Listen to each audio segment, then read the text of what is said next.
Welcome to மயிலிறகு channel. இன்று நாம் பார்க்கவிருப்பது ஸ்ரீ கல்யாண வெங்கடேஸ்வரர் சுவாமி திருக்கோவிலாகும். இந்தியாவின் ஆந்திர மாநிலத்தில் சித்தூர் மாவட்டத்தில் உள்ள நாராயணவனம் என்ற நகரத்தில் அமைந்துள்ளது இந்த கோவில். இது இந்து வைணவ கோவில் ஆகும். இந்த கோவில் விஷ்ணுவின் அவதாரமான கல்யாண வெங்கடேஸ்வரருக்கு அர்ப்பணிக்கப்பட்டுள்ளது. புத்தூரிலிருந்து 2 கிலோமீட்டர் தொலைவிலும் திருப்பதிக்கு தெற்கே 45 கிலோமீட்டர் தொலைவிலும் இந்த கோவில் அமைந்துள்ளது. வெங்கடேஸ்வரர் இந்த இடத்தில் பத்மாவதியை மணந்து பின்னர் திருமலைக்கு சென்றார் என்று நம்பப்படுகிறது. இப்போது இந்த கோவிலின் வரலாறு குறித்து காண்போம். மும்மூர்த்திகளான பிரம்மா, விஷ்ணு, சிவன் ஆகியோரில் சாந்தமூர்த்தி யார் என்பதை உலகிற்கு உணர்த்த விரும்பிய பிரகுமுனிவர் முதலில் பிரம்மனின் அவைக்கு வந்தார். பிரம்மன் தேவாதி தேவர்களுக்கு தர்ம உபதேசம் செய்து வந்ததால் பிரகுமுனிவர் வருவதை கவனிக்கவில்லை. அதனால் அவரை சபித்துவிட்டு கைலாயம் சென்றார். அங்கு முனிவரை யாரும் கண்டுகொள்வதாக தெரியவில்லை. கோபத்துடன் பிரம்மாவுக்கும் விஷ்ணுவுக்கும் சாபம் கொடுத்துவிட்டு வைகுண்டம் வந்தடைந்தார். அங்கோ மகாவிஷ்ணு மோகன புன்னகையுடன் கண்கள் மூடிய நிலையில் படுத்திருந்தார். லக்ஷ்மி தேவி அவரது திருவடிகளை பிடித்த வண்ணம் இருந்தார். இங்கும் தன்னை கண்டு கொள்ளாத பரந்தாமனின் செயலால் கோபம் கொண்ட பிரகுமுனிவர் பரந்தாமனின் நெஞ்சிலே உதைத்தார். ஆனால் நாராயணமூர்த்தியோ பிரகுமுனிவரின் செயலால் கோபப்படாமல் எங்கே தன்னை உதைத்ததால் முனிவரின் திருவடிகள் வலிக்குமோ என்று நினைத்து முனிவரின் கால்களை இதமாக பிடித்து விட்டார்.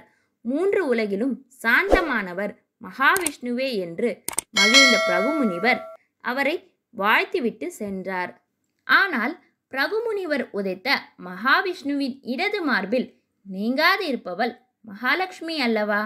அவள் பிரகுமுனிவரின் செயலால் கடும் கோபம் கொண்டாள்.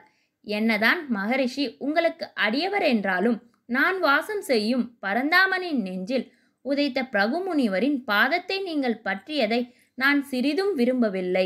அதனால் உங்களை பிரிந்து செல்லப்போகிறேன் என்று கூறி திருப்பதிக்கு அருகே இருக்கும் கொல்லாபுரம் வந்தடைந்தார்.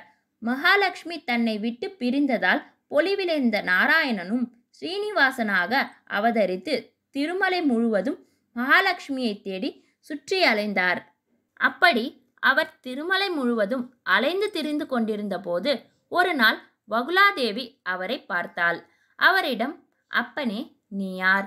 ஏன் இந்த காட்டில் சுற்றி திரிந்து கொண்டிருக்கிறாய் என்று கேட்டாள். குழந்தையற்ற எனக்கு நீயே குழந்தை. அதற்கு பதிலளித்த நாராயணன், அம்மையே, நான் மிகவும் துரதிர்ஷ்டசாலி. எவ்வளவோ துன்பங்கள் அனுபவித்துவிட்டு நான் இம்மலையை அடைந்தேன். எனக்கு துணை என்று யாரும் இல்லை. என்னை ஆதரிக்கவும் யாரும் இல்லை. உங்களையே நான் என் தாயாக கருதுகிறேன். இதைவிட இப்போதுள்ள என் நிலைமையில் ஒன்றும் கூறுவதற்கில்லை என்றார்.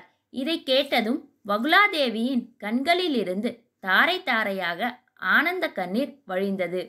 குழந்தாய், உன்னை போல நானும் திக்கற்றவள். இந்த மலையில் வராக மூர்த்தியை தரிசித்து கொண்டு காலம் கழித்து வருகிறேன். அவரது கருணையால் நீ என்னிடம் வந்து சேர்ந்தாய். குழந்தையற்ற எனக்கு நீயே குழந்தை. உன்னை என் கண்மணி போல் காப்பேன் என்று கூறினாள். என்னை விட்டு நீ பிரியக்கூடாது என மிக அன்புடன் வேண்டிக் கொண்டாள். ஸ்ரீனிவாசன் புன்னகை செய்தார். அம்மையே, இன்றுதான் நான் பெரிய பாக்கியசாலியானேன். வாயார அம்மா என அழைக்கும் வாய்ப்பு எனக்கு இன்றுதான் கிட்டியது. நீங்கள்தான் என் தாய். உங்களை விட்டு எங்கும் செல்ல மாட்டேன் என கூறினார்.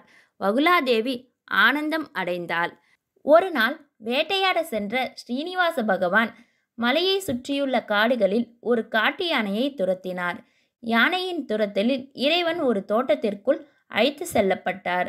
அங்கு இளவரசி பத்மாவதியும் அவருடன் பணி பெண்களும் பூக்களை பறித்து கொண்டிருந்தனர். யானையின் பார்வை இளவரசியையும் அவருடைய பணிப்பெண்களையும் பயமுறுத்தியது. ஆனால் யானை உடனே திரும்பி இறைவனை வணங்கிவிட்டு காட்டுக்குள் மறைந்தது. குதிரையின் பின்தொடர்ந்து வந்த ஸ்ரீனிவாச பகவான் பயந்து போன கன்னியர்களை கண்டார். இருப்பினும் பணிப்பெண்கள் அவர் மீது எரிந்த கற்களால் விரட்டப்பட்டார். அவர் குதிரையை விட்டுவிட்டு அவசரமாக மலைக்கு திரும்பினார். வகுலாதேவி எதிலும் ஆர்வமில்லாமல் அவன் படுக்கையில் இருப்பதைக் கண்டாள். இளவரசி பத்மாதேவியை மணந்தொழிய இறைவன் அவளுக்கு தெரிவித்தான். பின்னர் இறைவன் பத்மாவதியின் முந்தைய பிறப்பின் கதையையும் அவளை திருமணம் செய்து கொள்வதாக உறுதியளித்ததையும் விவரித்தார். அடுத்த பிறவியில் தேவகியை பத்மாவதியாக திருமணம் செய்து கொள்வதாக ஸ்ரீனிவாசன் கூறிய கதை கேட்ட வகுலாதேவி பத்மாவதியை மணந்தொழிய ஸ்ரீனிவாசன் மகிழ்ச்சியாக இருக்க மாட்டார் என்பதை உணர்ந்தார். அவள் ஆகாசராஜா மற்றும் அவரது ராணியுடன் சென்று திருமணத்திற்கு ஏற்பாடு செய்ய முன் வந்தாள். வழியில் ஒரு சிவன் கோவிலில் இருந்து திரும்பும் பத்மாவதியின் பணிப்பெண்களை அவள் சந்தித்தாள். பத்மாவதியும் ஸ்ரீனிவாசனுக்காக துடிக்கிறாள் என்பதை அவர்களிடமிருந்து அவள் அறிந்து கொண்டாள்.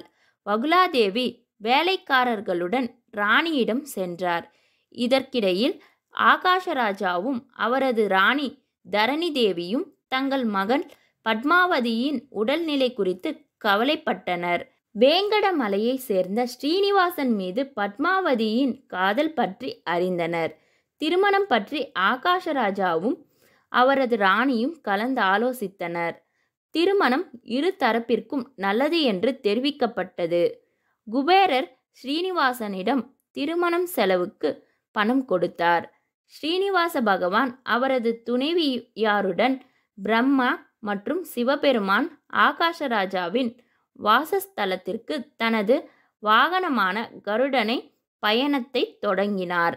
அரண்மனை நுழைவாயிலில் ஸ்ரீனிவாச பகவானை ஆகாஷராஜா பூரண மரியாதையுடன் வரவேற்று திருமணத்திற்காக அரண்மனைக்கு யானை மீது ஊர்வலம் அழைத்து சென்றார். அனைத்து தேவர் முன்னிலையிலும் ஸ்ரீனிவாசன் இளவரசி பத்மாவதியை மணந்தார். இவ்வாறு ஆகாஷராஜா ஆசீர்வதித்தார். திருமணத்திற்கு பின் பத்மாவதி தாயாரின் சகோதரர் இந்த கோவிலை கட்டினார். இக்கோவிலில் இன்றும் பத்மாவதி தாயார் தன் திருமணத்திற்காக மாவு அரைத்த இயந்திரக்கல் இன்றும் உள்ளது. இக்கோவிலில் திருப்பதி பெருமாள் கோவிலில் நடைபெறுவது போல் பெருமானின் கல்யாண உற்சவம் நடைபெறுகிறது. இக்கோவிலானது திருப்பதி தேவஸ்தான கட்டுப்பாட்டில் உள்ளது. கோவில் அமைந்துள்ள நாராயணவனம் ஒரு சிறிய கிராமம் ஆகும். இக்கோவில் மிகவும் நன்றாக பராமரிக்கப்படுகிறது. இக்கோவில் கோபுரம் 7 அடுக்குகள் உயரம் கொண்டது. இக்கோவிலினுள் ஆண்டவர், நாச்சியார், சீதா லக்ஷ்மணனோடு ராமர் சன்னதி மற்றும் ரங்கநாதர் சன்னதி உள்ளது. இவ்வூரில் மற்றொரு சுற்றுலா தலமாக கோண அருவி அமைந்துள்ளது.